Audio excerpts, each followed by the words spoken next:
morning on Media and Society. For the first time ever, the SABC did not broadcast the entire Comrades Marathon. In this episode, we look at sports broadcast rights. But we also take a look at how news media covers racism in the country. Well, hello and welcome to Media and Society. Thank you so much for joining us. I'm Naledi Moleo. You are, of course, on SABC News, independent and impartial. But this is really the hour that is about looking at how the media impacts your life and how you feel about what we feed you on a daily basis.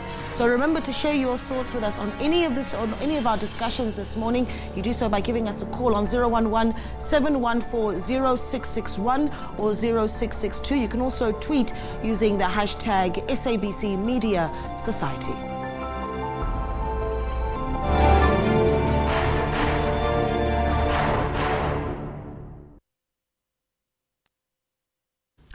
So in 2007, when the SABC first lost Premier Soccer League broadcast rights to MultiChoice, the public broadcaster accused the PSL of acting in bad faith. Prior to this, it had almost been a given that the SABC would broadcast all football matches and make advertising revenue that goes with that.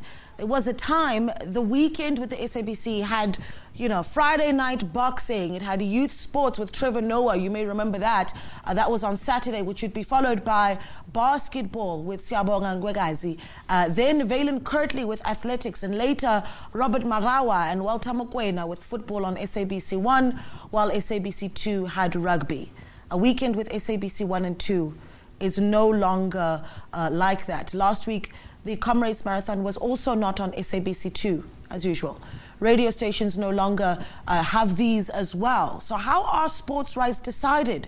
And how is it that the public broadcaster has lost out on so much? That's what we're discussing today. And for that discussion, we have with us on the line to have that discussion with us is the SABC head of sports, Gary. Gary joins us on the line. Gary Rathbone.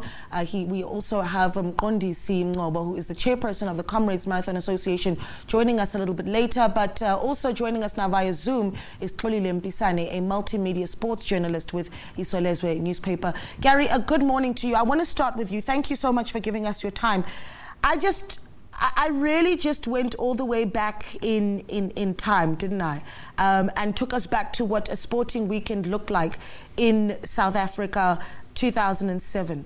What is your thoughts when you look at how far we've come and how much we've lost since then? Well, it's very disappointing, actually, because I think that's very much what I've been fighting to get back to again, because I think that's what South Africans, lots of sports fans want. And we've certainly spent the last 2 years acquiring a lot of properties, and we have a lot of great content. Over the last year, we've had actually on SABC 2 on Saturday evenings. We've had the French Top 14, which is one of the top club championships in the world that featured a number of top Springbok players, including the likes of Cheslin Colby, Andre Pollard, and a number of up-and-coming South Africans playing there as well. So, it's a great rugby championship. We've had that live on the SABC 2 on Saturday evenings. But it's a struggle to kind of keep these things in place because, SABC 2 has other requirements and other things that it wants to do, other audiences it wants to reach, and then we kind of lose these spaces. Sport has got very, very little airtime now available to it on SABC 1, 2, and 3. The thinking being that because we now have that 24-hour sports channel that we have, which is available on the OpenView decoders and also on the DTT boxes as well as various other online platforms. Because of that idea that's where sport needs to be moved. But obviously, audiences haven't moved there yet because everybody is still focused on the analog space, and so that they're finding when they're switching on to SABC 1 and 2, they're not getting the sport that they want. And so it's going to take a while, I think, to get people to kind of move over to the sports channel as the whole broadcast landscape changes in the coming year, which it will, particularly if one remembers that we will lose out the analog broadcast element, and that's going to make a huge dent in the reach of 1, 2, and 3. and very much bring the sports channel into play. And because we'll be start playing in the same spaces, because they will need to move into the same spaces where we are. Yeah, unfortunately, though, in the meantime, the greater public is missing out on big events like the Comrades. I mean, what went wrong? Can we talk about what happened last weekend and why we weren't able to bring that to our audiences? The Comrades is a different thing, because there's a lot of different reasons why one actually has rights and things and content on the air. So just before I go there, just to point out that, when I took over in 2020 as head of sport at SABC, SABC had about 12 major sports properties 14 major sports properties that SABC had. And in the time, since the middle of 2020 when I took over, and my current situation now, SABC Sport actually has over 50 sports properties now that we actually broadcast, that we have. So that's a huge growth in the actual content that we have. So we're not losing out on the content and the volume of it in that sense. What we're losing out is in two areas. The one is actually being able to put it into the analog spaces where people used to find it. And secondly, it is like things, and this is where I want to touch on the Comrades, and the way that the negotiations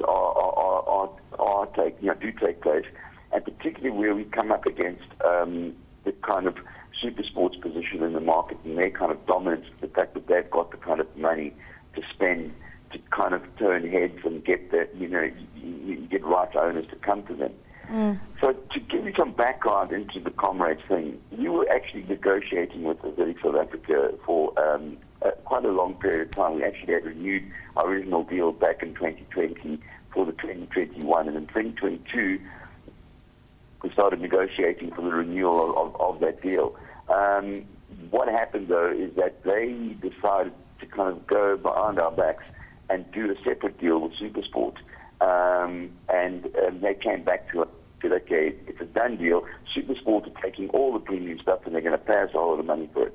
So, here's some leftovers kind of thing. And what they were saying is you can have the highlights, you can broadcast them the week after. And we said, look, that's ridiculous, basically. Yeah. We don't want to accept that. That's just, it's unacceptable. And then we negotiated and said, look, what we wanted, I said, I'm happy for SuperSport to take them because it's great. There's more audiences, it's a different thing. But I'm not happy for SuperSport to dictate what goes on the SABC and and what audiences need, what reach that sponsors have, and need by being on the SABC, because everybody has that connection to watching it on there. So I said, the very least what I'd expect is that we'd be able to show the live for the beginning of the race, the first hour or so, and then throughout the day have live crossings. Every half hour or so we go on the SABC2 or whatever between the other programming, the programs that they've got. Because again, that's the problem. The day's gone when SABC2 would say, "Yeah, you go have the whole day Comrades on." It's not going to happen, basically. Yeah. They don't want to give up their airtime for sport.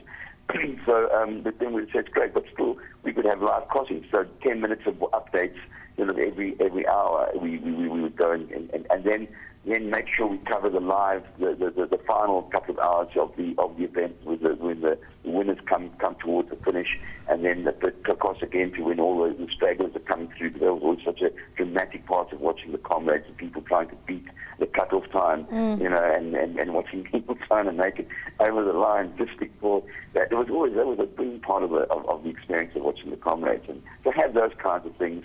Put a highlights package together, and then later that evening put the full highlights on the SABC2 so people can watch the entire TV. That was what we proposed. Yeah, I mean, go ahead, finish off. I was going to say, but there's a problem with SuperSport, and they said, okay, and this goes to the issue you had with SuperSport, it's the same thing with SA Rugby, their content and the way that they've done the PSL deal with us, is that they're saying, okay, we can do that, but if you sub-license for us, you can't put it on your sports channel, for starters, and you can't put it on any broadcast of SABC 1, 2, or 3 that is on any other platform other than a terrestrial platform. So you can put it on your analog, and you can put it in DTT, but you can't, for example, put it on OVHD, on the open view boxes. You can't put it on Telcom. You can't put it on any of those platforms. So we would be cutting out, as we have found with rugby and with the PSL, the lengths we have to go to block the PSL games on the OVHD channel. It's costly and ridiculous. This is why we've taken the issue to the Competitions Commission to say that SuperSport are being anti-competitive and really it's a problem. So until we have a ruling from the Competitions Commission on this matter, we've actually said our position is that if SuperSport put these conditions on any sub-licensing agreement with them, we will refuse to take them because. So it's interesting that you've mentioned that you've brought the Competition Commission into the issue, because that then talks about a much bigger corporate problem. And my next question was going to be if we have the same challenges across all sporting bodies and if they function the same way. But let's bring Xolile into this discussion as well. I know that your work with Isolezwe has continued to face perhaps similar challenges, but you have also been looking very closely at how the media is able to access sporting codes and really bring it to the viewer. What are some of the greatest concerns that you've raised, Xolile? Good morning, Naledi, and good morning to the viewers. Well, of course, the issue of sports broadcasting rights is, it's a world issue. It's not just a South African issue, because you need to find the balance, between the sports rights holders, which are the federations, the associations who depend largely on the revenue that they get from broadcasting to stay afloat. And you also have to keep in mind the broadcasters, who pay a lot of money to bring these events to life so that you can see them on TV. But then, of course, there's also the public, which is the South African people who really love sports. And for South African public, it's not just about entertainment. Sports is part of our culture. So the issue is, how do we balance all these three things so that all these three people, find value? And that is the problem that we've had right now with the bulk of the sport only being available on pay TV. And knowing, the economical situation of South Africa, it's a big challenge for people to access the sport. So that is the challenge, but the solutions are not easy. That's where people like Mr. Gary Rathbone come in. But of course, I do think that there has to be a level playing field so that all broadcasters are able to compete for these rights. Yeah, I wonder if we're going to talk about how the broadcasters themselves compete to have these rights. But I wonder if when we talk about it just from the perspective of the viewer at home, that we are actually seeing some kind of infringement of a human right, of access to information, particularly where it's big sporting events that really are in the public interest. Am I taking it too far if I say it's a human rights issue?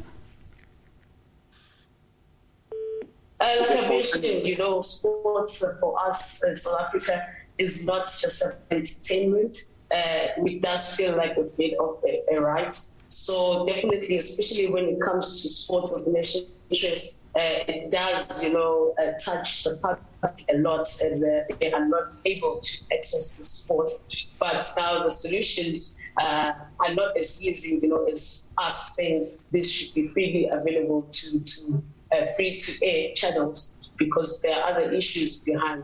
But like I said, there are solutions to every problem, and if all the different sectors can come together and negotiate properly, so that at the end of the day, everything is balanced. The public benefits, the rights holders benefits, and the broadcasters benefits as well.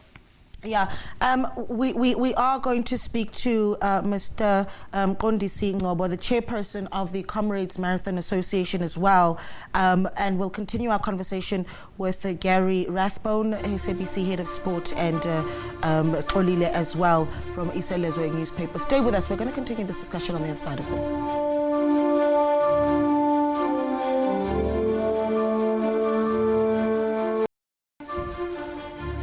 Welcome back. Well, you are still watching Media and Society with myself, Naledi Moleo, and we continue our discussion around exclusive sporting rights and why the SABC seemingly has struggled with those over the past few years. And we do that in conversation with Gary Rathbone, who's the SABC head of sport. We're also in conversation with Mqondisi Ngcobo, chairperson of the Comrades Marathon Association, as well as Xolile Pisane, a multimedia sports journalist with Isolezwe newspaper. But let's bring Mqondisi into the discussion now. Mqondisi, of course, chairperson of the Comrades Marathon Association. Mqondisi, good morning to you. Thank you so much for joining us.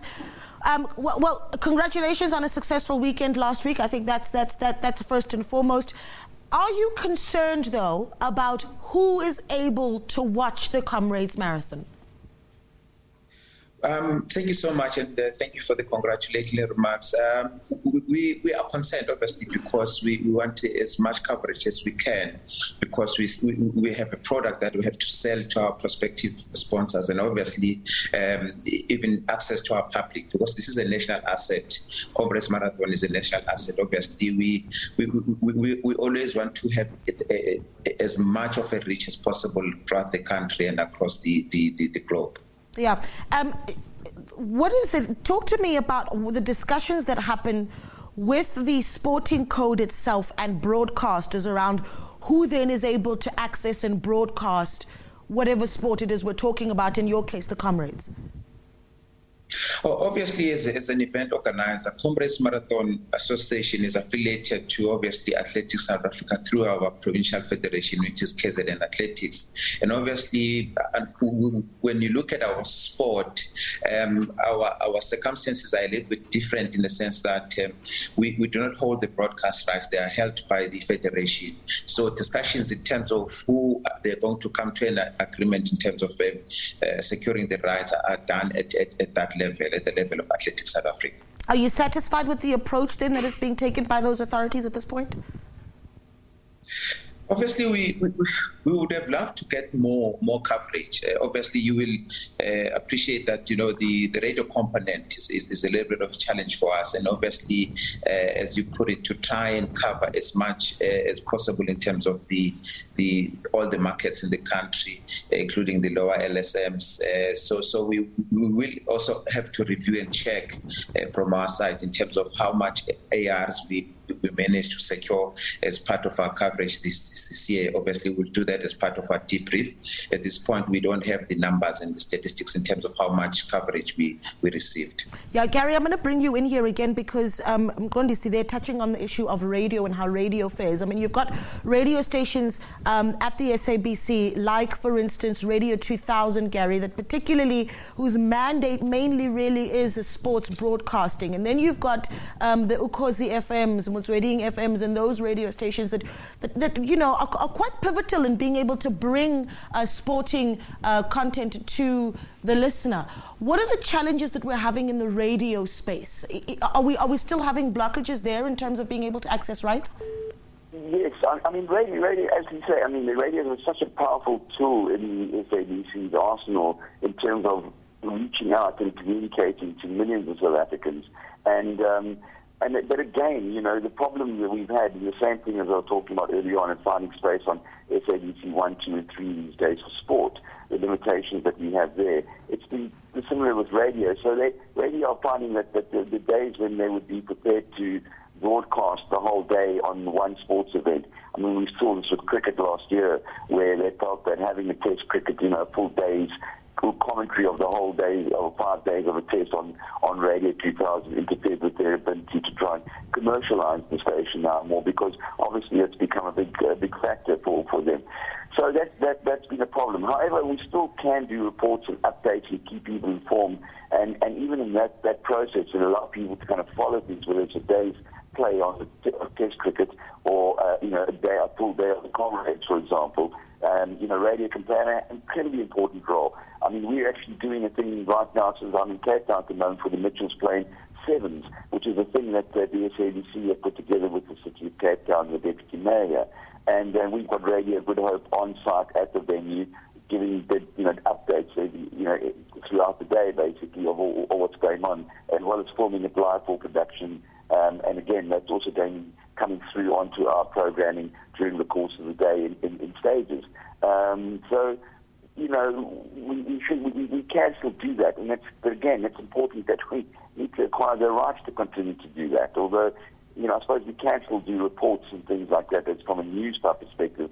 But it would be great to be able to fully engaged with to have the rights to be fully engaged and be a comprehensive part of these things, across TV and radio. And what I wanted to say about the TV radio relationship, where it works so well on these all-day events, is that it allows people to kind of pop in, see a bit on television, and then when you've got to go to the shops or you've got to go somewhere, go to the beach or go outside, you want to have a barbecue or something, you go outside and put it on the radio and continue to keep engaged with that thing. And radio allows you to kind of continue throughout your day by moving from television to radio and back again throughout the process and keeping you updated as it goes along.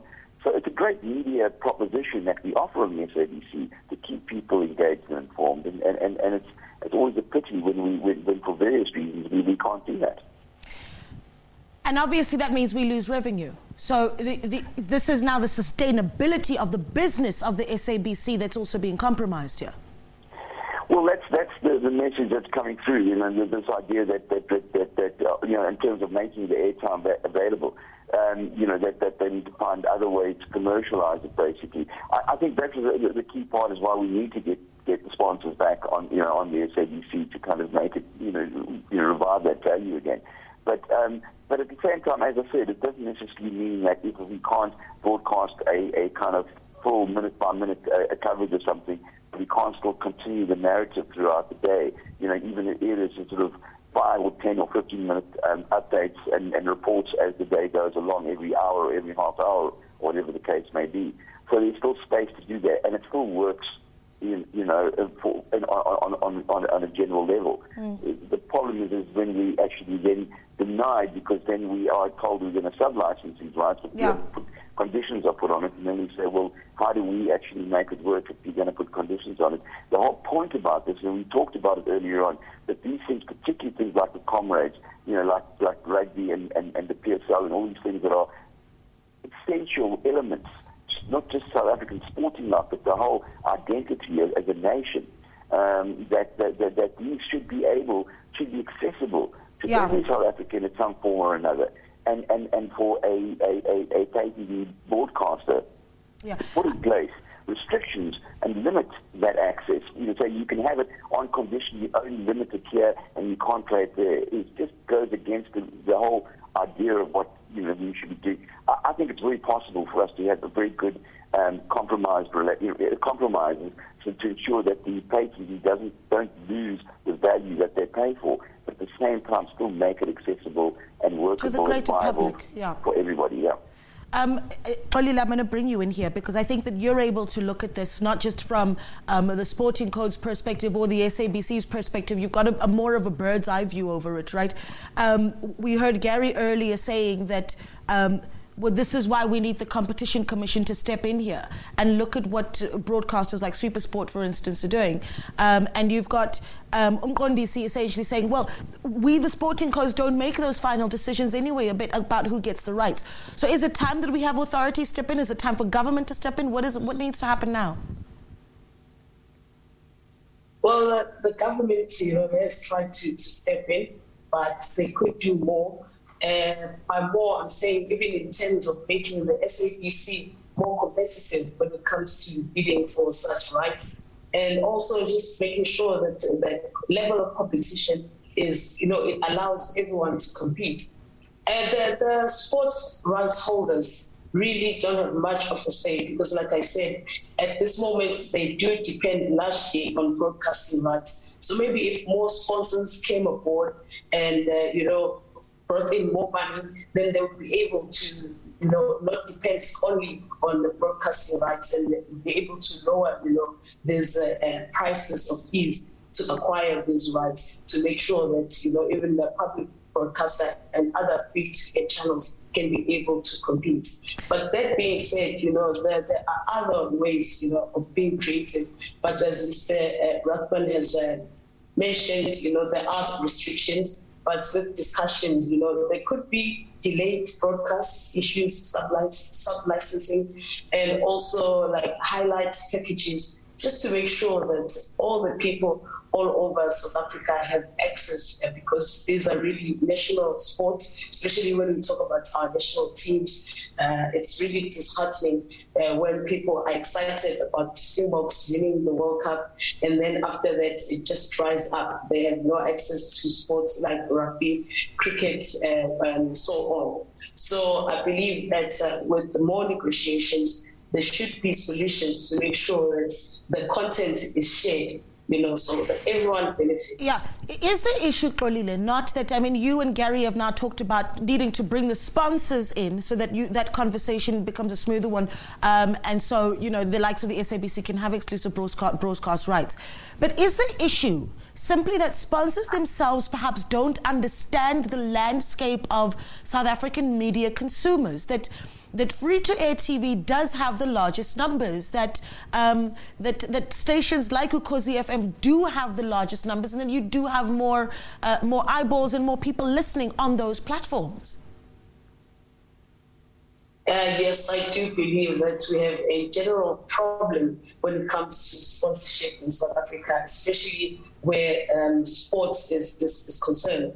So in that case, it would be up to the broadcasters themselves also to make sure that they share these figures and, make sure that they make it clear to the sponsors how they would benefit for linking themselves up with a certain broadcaster, and also the federations themselves to make sure that they invite the sponsors, because really they are struggling in that sense to bring in money.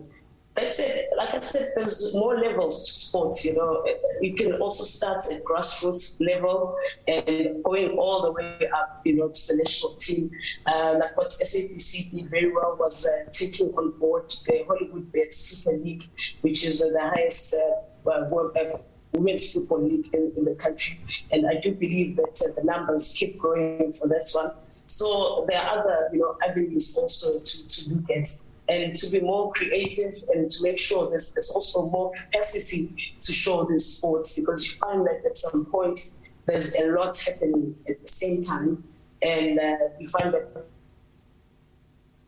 Okay, I'm losing your sound there, Xolile, so I'm going to step out, but I'm going to quickly go back to Mqondisi for a second. Again, Mqondisi Ngombo is the chairperson of the Comrades Marathon Association. As we continue our discussion around exclusive broadcast sports rights here on Media and Society, Mqondisi, it's called the People's Race, right?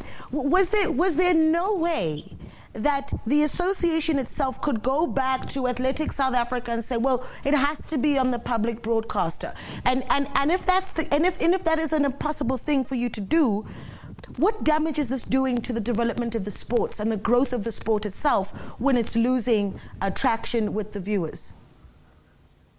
As an event organizer, as Comrades Marathon Association, obviously we look at ensuring that we look after our sponsors. And one of the ways of ensuring that we look after our sponsors is on the return on investment. And as part of our ROI involves the coverage. And obviously, if you were to ask me, it would suit us perfectly as a race organizer to have as much coverage as possible in terms of ensuring that we have a wider reach, especially on race day, because unlike other sporting codes or other events, you will appreciate that an event like Comrades Marathon, you would have to have live television on the day, because delayed broadcast will effectively mean that you're only going to be broadcasting the event after it has taken place, because you need real time. It's a discussion that we are going to have have with our authorities, obviously respecting the protocol in terms of the fact that we do not hold the rights to the broadcasting of the event. But obviously we normally commission an independent report that is going to give us the numbers, statistics to show that how much coverage and how much ARs we've given to our sponsors, and obviously to us as a product, because we are trying to make sure that we sell a product that will give a return on investment, not only to our current sponsors, but also to prospective sponsors that are looking into ensuring that they invest in the sport. And obviously, it is a concern because the public broadcaster has a mandate to entertain, educate, and obviously inform. And so that mandate obviously it talks to exactly what we are discussing today. It's a concern that we'll have to raise with all stakeholders. And obviously, as I put it, it's sometimes it's beyond our control as an event organizer to be able to say to dictate actually who's supposed to be able to get the broadcast rights. Yeah, because here's the thing. when you've got these sporting codes and they're inaccessible to some of the poor, and then we talk about sporting development, a child who's living in a village in the northwest who does not have access to pay TV, perhaps might lack that encouragement to go in and go into that sport. And there we start talking about now that interest in that sport, and we go back to the issue around a lack of development around our sports, perhaps.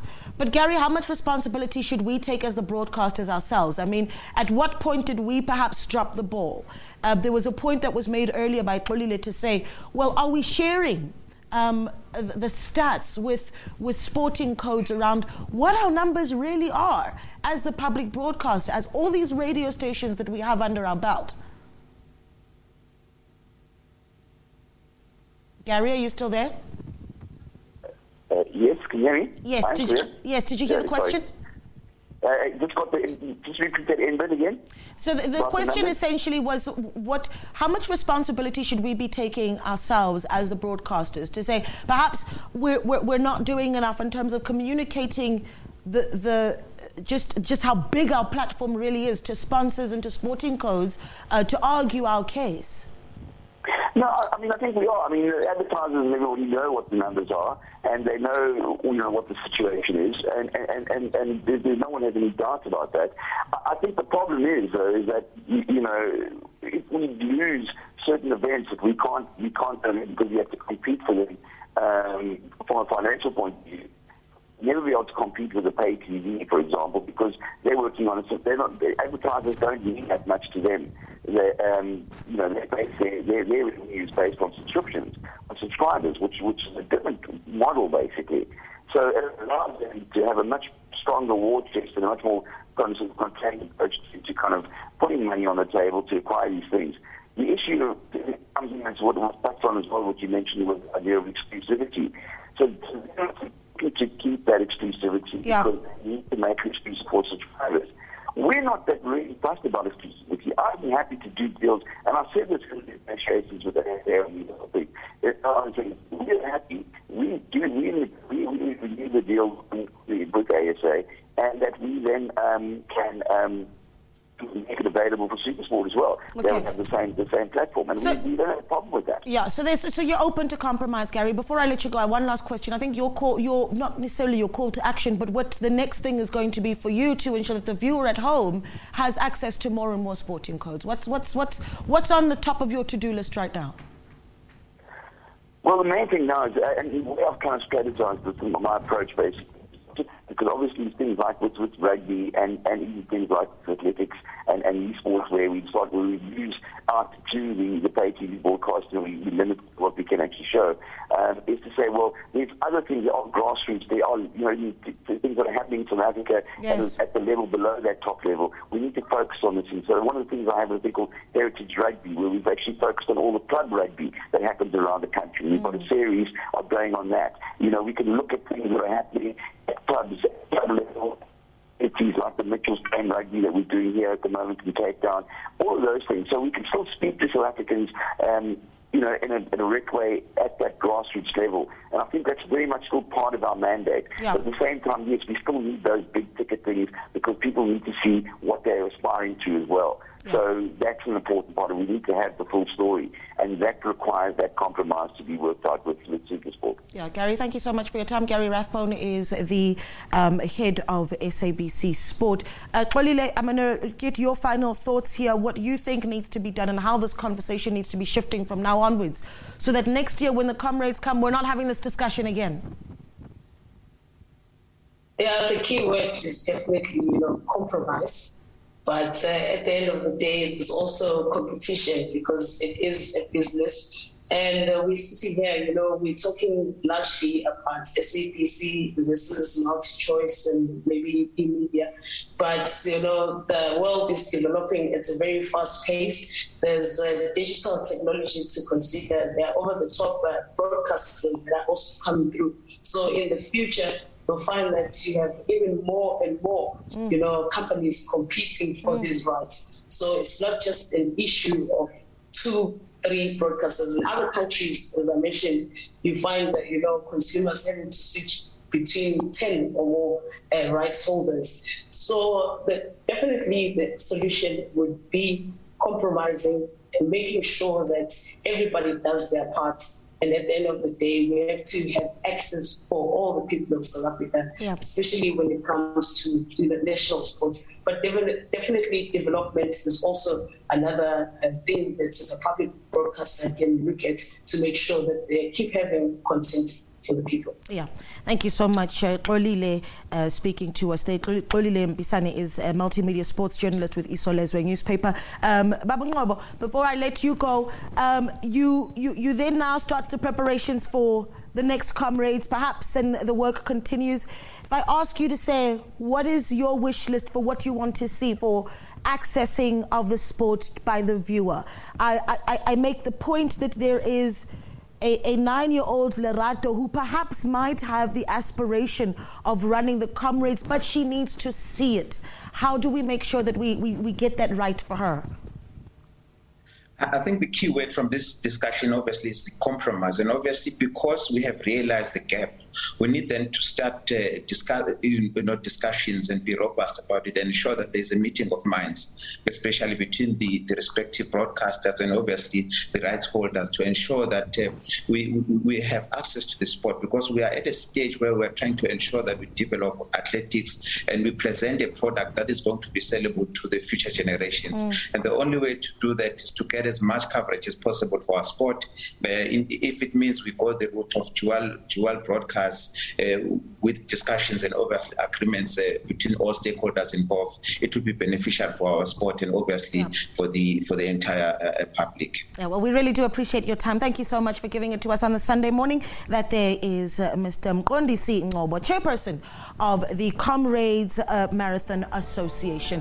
Well, that's where we wrap up this discussion. We're going to take a short break. When we return, we're going to start talking about how the media covers racism in South Africa. Stay with us.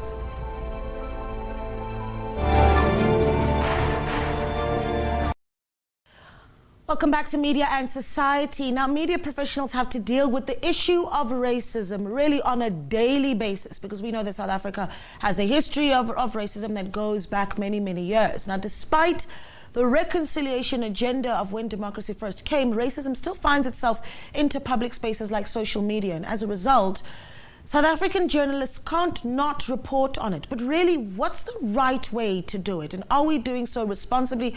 Are we giving voices to the right people as well as we have these discussions? To have this talk, we are joined in studio by William Bird from Media Monitoring Africa. William, how are you doing? I'm good, thanks. Good. Really good to have you with us. And of course, we're also joined by author and activist Zuleika Patel, who joins us now via Zoom. Zuleika, a good morning to you. Really good to have you with us. I actually want to start with you, Zuleika, because I think that when you're a prominent face, particularly in the younger generation that still deals with racism on a daily basis. And we first remember you when you were still in high school, protesting against your school that was not allowing you to wear your natural hair. At that time, what were your thoughts about how the media covered that story? And I'm sure that ever since then you've looked at racism and how it's covered in the country. What are some of the green flags and the red flags for you? A very good morning to you. Thank you so much for having me. Essentially, when I look back to that time and I look at how it was covered in the media, I think that the narrative was taken out of our hands and we weren't in control of the narrative, because there was a different narrative that was represented in the media which centered everything around hair, when hair is just a microcosm of racism as a whole. Hair wasn't the main issue, yet it was reported and centered around hair, and the main narrative was taken away from us, and there wasn't any centering around racism being the actual issue and hair being almost like a symptom of the main diagnosis, like racism is the main diagnosis and hair being a symptom of the main diagnosis. There wasn't reporting of that nature. Everything was centered around hair, which also badly impacted us as as those who were experiencing the issue. Our narrative was misrepresented in the media, and it should have been represented as an issue of racism, blatant racism for that matter, and not just a hair issue, because many people know it as a hair issue today, primarily because of how it was reported in the media.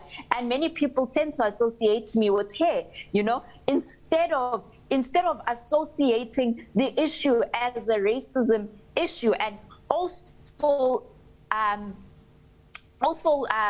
understanding our movement as one that was anti-racist and not just a movement for the inclusion and representation of black hair, because hair is a symptom of the main diagnosis, and the main diagnosis is racism. Yeah, that's a very interesting take, isn't it?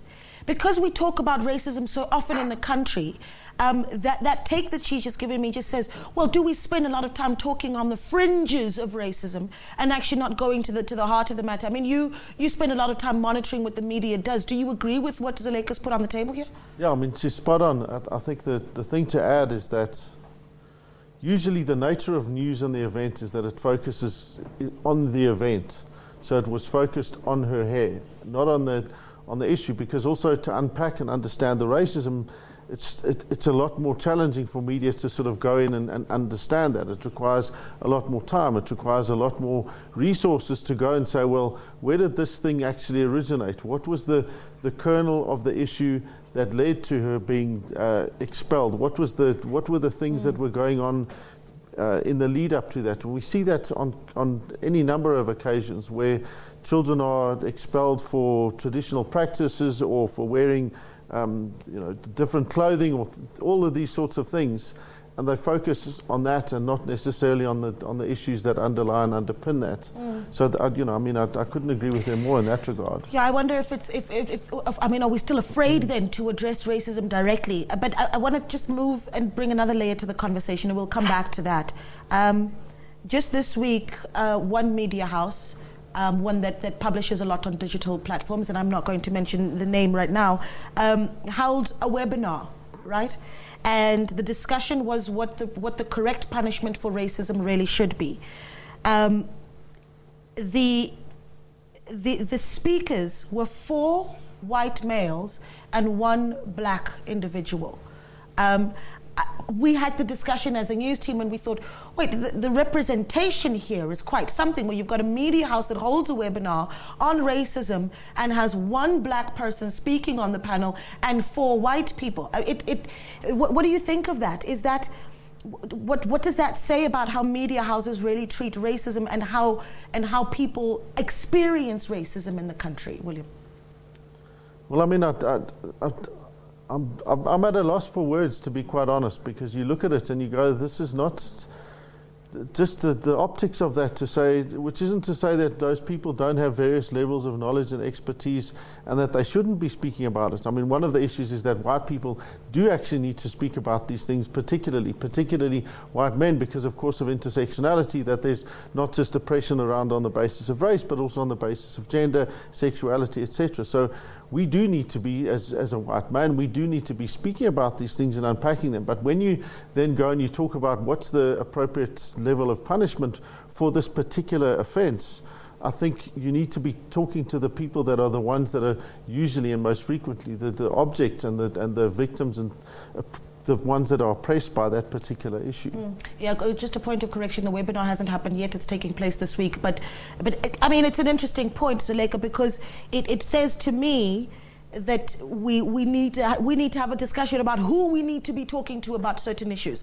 When it comes to the issue around gender-based violence, for instance, right, there was a discussion around, well, it can't just be women that discuss gender-based violence because we're the victims of gender-based violence, that men need to enter the conversation. But when it comes to racism, what's the discussion that we need to be having there about who can speak out about racism and how to get things right in the country?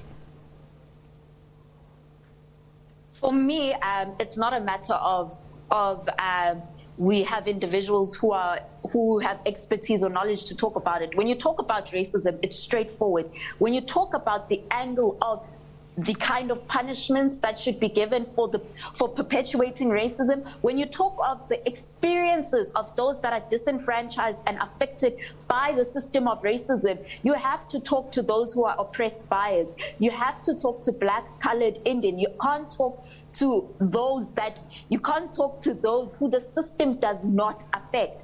And then when you come to a different angle of racism, when you talk about the eradication of racism as a system, and you attack certain parts of the system, such as the economic aspect, talking about white privilege, talking about how white privilege has shaped the lives of white people in this country, that's when you bring white individuals into the conversation as those who benefit directly from the system and have been benefiting for the past 28 years as a result of the apartheid system, and even under the apartheid system were benefiting and beneficiaries of that system. That's when you involve those in that conversation. Yeah. But when you directly talk of the experiences of the victims of racism, and you talk of what kind of punishment should be given to people who perpetuate racism, that's when you must talk to the victims of it. Okay. And we know who the victims are. Yeah, Zuleika, I'm out of time, and this is such an important discussion. But here's the reality. It's not one that's ending anytime soon. We're going to continue having this discussion in South Africa for a very long time.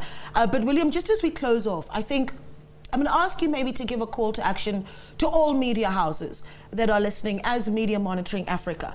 What I've heard from Zuleika, especially in that last comment, is that race is very much a black and white issue. There is no gray area, that racism simply cannot be tolerated in the country, and that media houses cannot angle a way around finding a gray area into that discussion.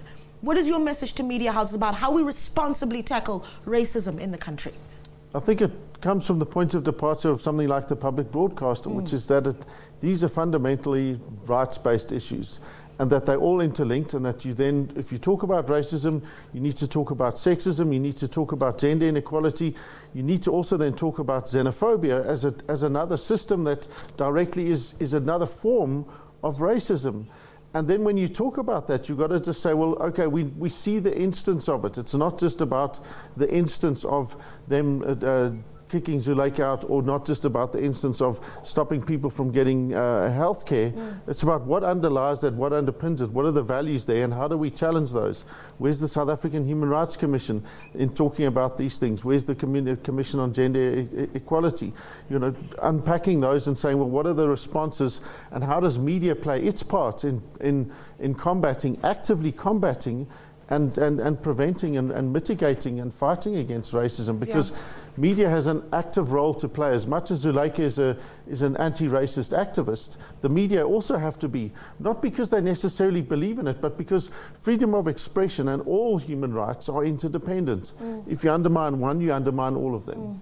Yeah, I think let's leave it there. But you've given us a lot to think about, William and Zuleika. Really, thank you so much for speaking to us. I imagine that this conversation could continue on Twitter as well. You're more than welcome to do that. Hashtag SABC Media and Society. Thanks to my guests, William Bird from Media Monitoring Africa, and author and activist Zuleika Patel. Thank you for joining us. Have yourselves from myself and the rest of the Media and Society team, have yourselves a wonderful Sunday.